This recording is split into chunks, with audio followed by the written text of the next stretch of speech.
Olá, sou o professor Felipe Camargo, dou aula de Física no Pré-Vestibular Social do CEDERJ e darei continuidade ao conteúdo de vocês, trabalhando o capítulo agora de número 8 do módulo 2, que aborda o comportamento térmico dos gases, tá bom? Algumas definições aí, primeiramente. O gás, ele é um dos estados da matéria. De todos os estados que vocês estudam, o gás é um deles. Uma outra característica também é que o gás, assim como um líquido, é um fluido, né? Isso nos permite concluir que ele escoa com certa facilidade.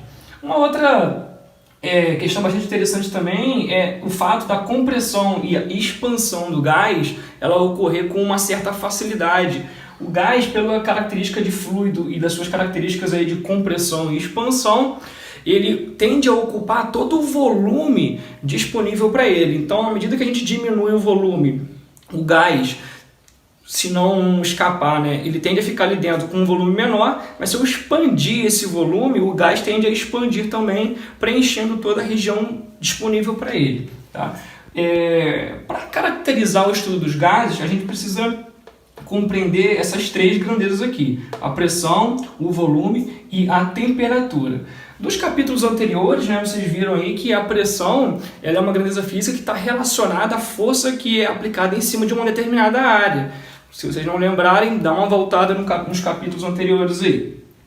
O volume, tá, tem como definição aí o fato de ser uma grandeza física que indica toda uma região tridimensional, tá? E a temperatura é uma grandeza física que indica a agitação das moléculas, ou seja, quanto mais agitadas estão as moléculas que compõem um corpo, né, a matéria que compõe um corpo, maior é a sua temperatura. Então, estudando essas três grandezas e compreendendo-as, a gente consegue fazer um estudo que caracteriza o gás e a gente consegue também uma lei, né, uma lei geral para que a gente possa compreender todo o movimento aí, né, todo o comportamento térmico dos gases. Além das grandezas, né, que eu citei anteriormente, para estudar o comportamento térmico dos gases, é importante a gente compreender a ideia de um mol, que nada mais é do que a quantidade de matéria que contém um número invariável, tá, de partículas. Que partículas poderiam ser essas aí, né?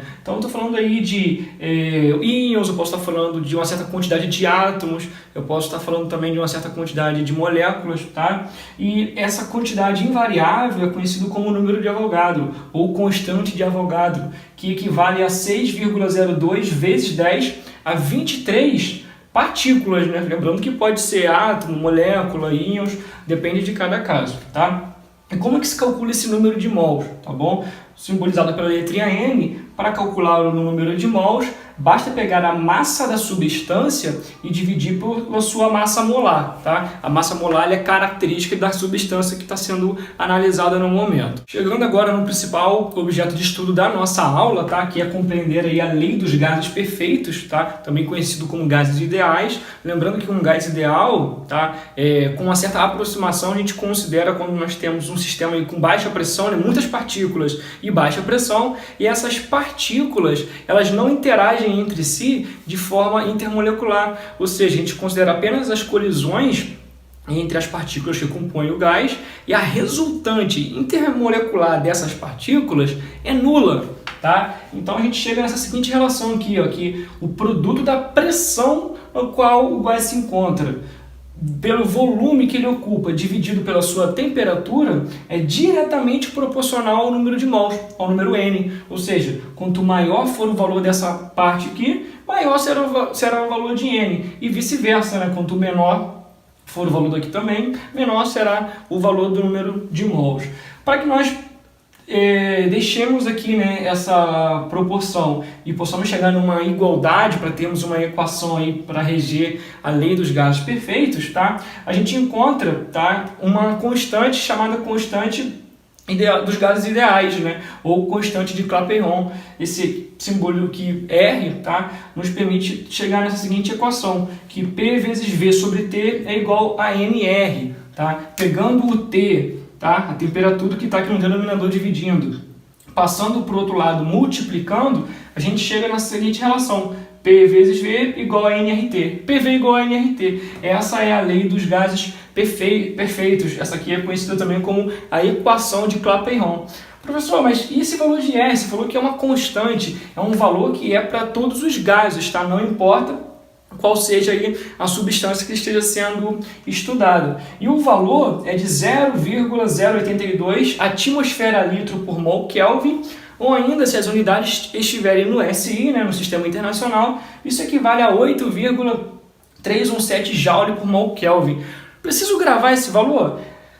Normalmente, as questões dos vestibulares, quando elas vão ser elaboradas, a prova ali, né, o examinador, a banca, coloca esse valor para vocês. Então, não precisa se preocupar, tá? O importante é só identificar as unidades e quando a gente considerar no Sistema Internacional, lembrar que tem que estar joule por mol Kelvin. Lembrando que a temperatura, tá? Quando a gente está estudando a lei dos gases perfeitos, a temperatura sempre tem que estar em Kelvin. Isso é bastante importante, a gente também não pode esquecer. Dando continuidade aqui, nós temos que P vezes V sobre T, como isso é sempre igual a uma constante, né, desde que o número de mols não mude, tendo em vista que o R, que é a constante universal dos gases, é um valor fixo para todos os gases, nós temos que essa relação, sendo constante, nos permite fazer o seguinte: quando eu considero um processo de transformação do gás de um estado inicial para um estado final, tá? Eu posso ter uma relação que me permita, né, trabalhar apenas com essas três grandezas,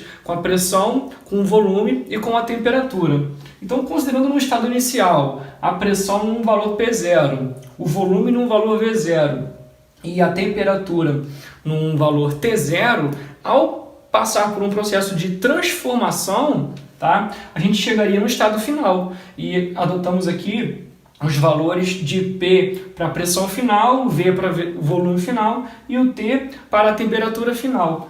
Então nós temos que P0V0 sobre T0 é igual a NR, lembrando, desde que o N, o número de mols, não mude, no estado final, após um processo de transformação, a gente tem que P vezes V sobre T também é igual a NR.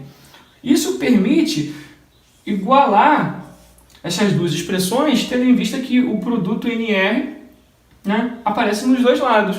Então, eu tenho que P0V0 sobre T0 vai ser igual a P vezes V sobre T. Ou seja, eu tenho aqui uma equação que permite estudar dentro dos gases ideais um processo de transformação. E o mais interessante é que aqui, ó, envolve apenas essas três grandezas: pressão, volume e temperatura, considerando aí, né, logicamente, os estados inicial e final.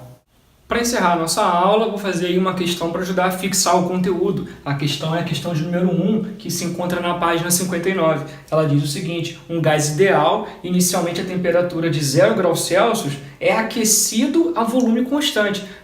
Determine a temperatura capaz de triplicar a pressão. Então, eu tenho um gás, inicialmente numa certa temperatura, vai passar por um processo de transformação, no caso ele vai ser aquecido, tá? E ele vai mudar a temperatura. Ele quer saber justamente qual é a temperatura que é capaz de fazer com que a pressão seja multiplicada por 3 vezes. Mais ainda, ele diz também que essa transformação ocorre a volume constante. O que é o volume constante? É o fato do volume não mudar nesse processo de transformação. Então nós temos inicialmente aí a temperatura inicial, né, a 0 graus Celsius. Lembrando que, como eu havia dito anteriormente, toda vez que eu trabalhar com essas equações, tem que considerar a temperatura em Kelvin, tá? Tem que estar na unidade do SI. E 0 graus Celsius em Kelvin equivale a 273 kelvins. Nós temos aí o volume inicial, que eu chamo aqui de V0, e a pressão inicial, que eu chamo de P0. Qual é a temperatura final, né, capaz de fazer com que a pressão seja multiplicada por 3? Essa aqui é a nossa incógnita. Como o processo é um processo que ocorre de forma constante no volume, ou seja, é um processo isovolumétrico, tá? A gente tem que o volume final é igual ao volume inicial, V igual a V0. E a pressão final, né, que a gente chama de P, ela tem que ser multiplicada por 3, ou seja, ao ocorrer, né, um processo aí de transformação, nós temos que o valor P ele é igual a 3 vezes P0. Então, usando aí essa equação, né, que é a equação que permite nos estudar aí a transformação, a gente tem P0, V0 sobre T0 igual a PVT. Lembrando que o V0 é igual ao V. Então, na equação, eu vou chamar de V nos dois lados. Ou poderia chamar de V0 também, não importa, já que esse valor não vai se alterar. Tá? Qual é a pressão final P? A pressão final P ela equivale a 3P0. Então, nós temos 3P0. Qual que é a minha temperatura inicial? Minha temperatura inicial T0 equivale a 273 Kelvin. Qual que é a minha temperatura final? É o que eu estou buscando, né? É a minha incógnita. Então, nós temos aqui, ó, dos dois lados da equação, P0 e P0, posso simplificar. E nós temos também dos dois lados da equação, V e V. Sobrou aqui, ó, apenas 1 sobre 273 igual a 3 sobre T. Tá? Basta fazer uma multiplicação cruzada. Quando a gente faz uma multiplicação cruzada, o T que está aqui dividindo vem para cima, e o 273 que estava aqui embaixo vem aqui para cima multiplicando com 3. Então nós vamos ter aqui 3 vezes 273. A temperatura final capaz de triplicar a pressão nessa situação com volume constante é a temperatura de 819